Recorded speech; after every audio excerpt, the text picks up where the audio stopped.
Imagine a group of young black men told they couldn't fly because of the color of their skin. They defy the odds in World War II, becoming some of the most skilled pilots the U.S. military ever saw. But their story doesn't end in 1945. No, the Tuskegee Airmen didn't just win battles in the skies. Their groundbreaking experiments secretly paved the way for the drones buzzing over battlefields today, and the diverse astronauts reaching for the stars tomorrow. This is the forgotten legacy of the Tuskegee Airmen in modern aviation. Stick around, you won't believe how their fight for equality ignited a revolution in the skies. Welcome to your channel. Let's take off. It all started in the dusty fields of Tuskegee, Alabama in 1941. America was on the brink of war, but segregation ruled the skies. The U.S. Army Air Corps wouldn't train black pilots until pressure from civil rights leaders and President Roosevelt forced a change. Enter the Tuskegee Experiment, a segregated flight training program at the historic Tuskegee Institute, founded by Booker T. Washington. These weren't just any recruits. Over 900 men, mostly from the South, arrived with dreams bigger than the Jim Crow laws holding them back. They faced ridicule, inferior equipment, and instructors who bet against them.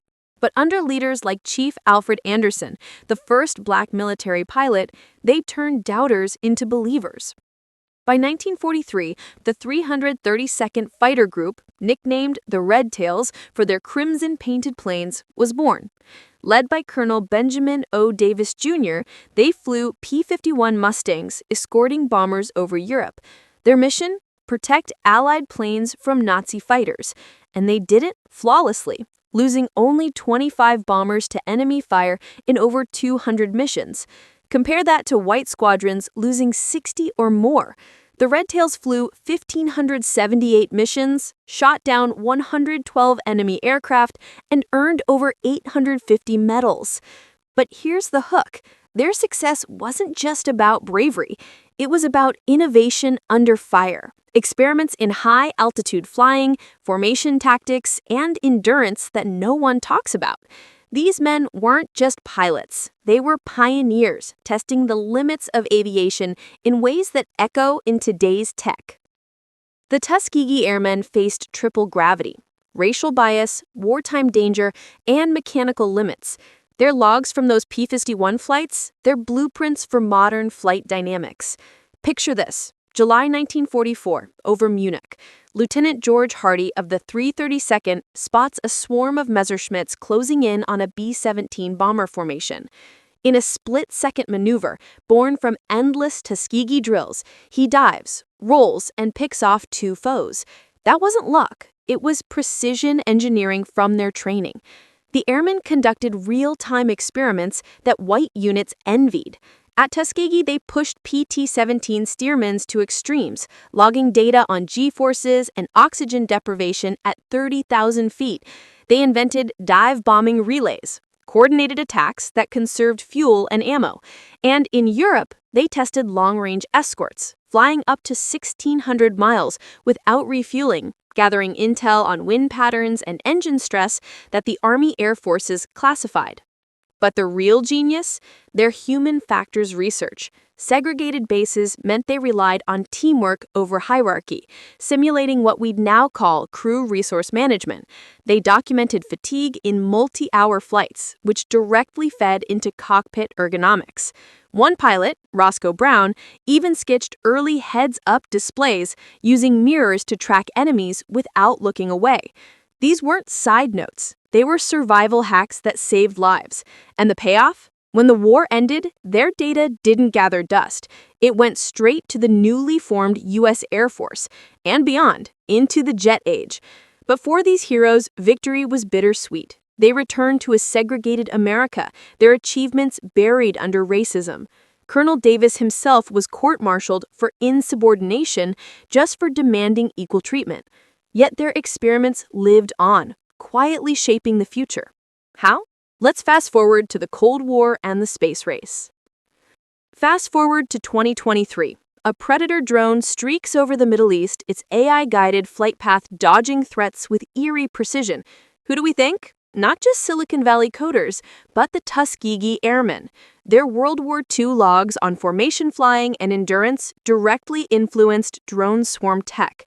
The U.S. Air Force's RPA, Remotely Piloted Aircraft Program, cites Tuskegee data in its manuals for autonomous escort maneuvers, echoing those red-tail bomber protections. Take the MQ-9 Reaper. Its long loiter capability pulled from Tuskegee endurance tests. In fact, a 2019 DARPA report quietly credits the airmen for foundational algorithms in unmanned aerial vehicles, UAVs. Today, over 10,000 drones in the U.S. military fleet trace routes to those segregated skies. But the legacy soars even higher, into space. NASA's early programs, they drew from Tuskegee innovations too. The Airmen's high-altitude oxygen experiments informed the Mercury and Gemini missions' life support systems. Astronaut Guyan Bluford, the first Black American in space in 1983, trained under Air Force veterans who studied Tuskegee files.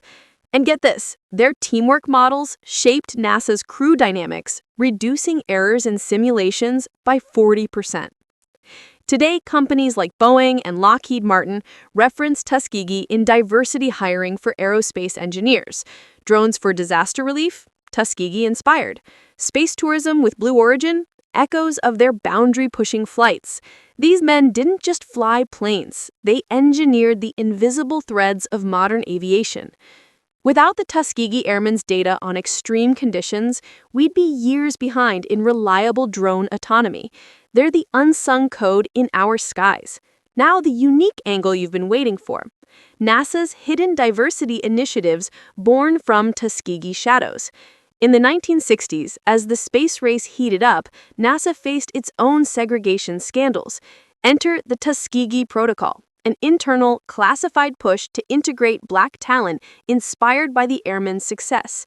Declassified docs from 2015 reveal how agency heads like Hugh Dryden reviewed Tuskegee reports to recruit from HBCUs. This led to hidden pipelines, scholarships and fellowships named subtly after the airmen, funneling talent into programs like Artemis, the all-female moon mission walk in 2025, featuring diverse crews.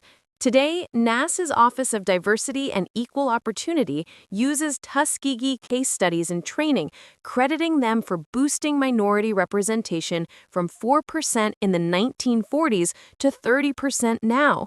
It's not flashy monuments, it's quiet revolutions in boardrooms and launch pads. The Tuskegee Airmen proved that innovation thrives on inclusion. Their experiments didn't just shape tech, they shattered barriers, ensuring the skies belong to everyone.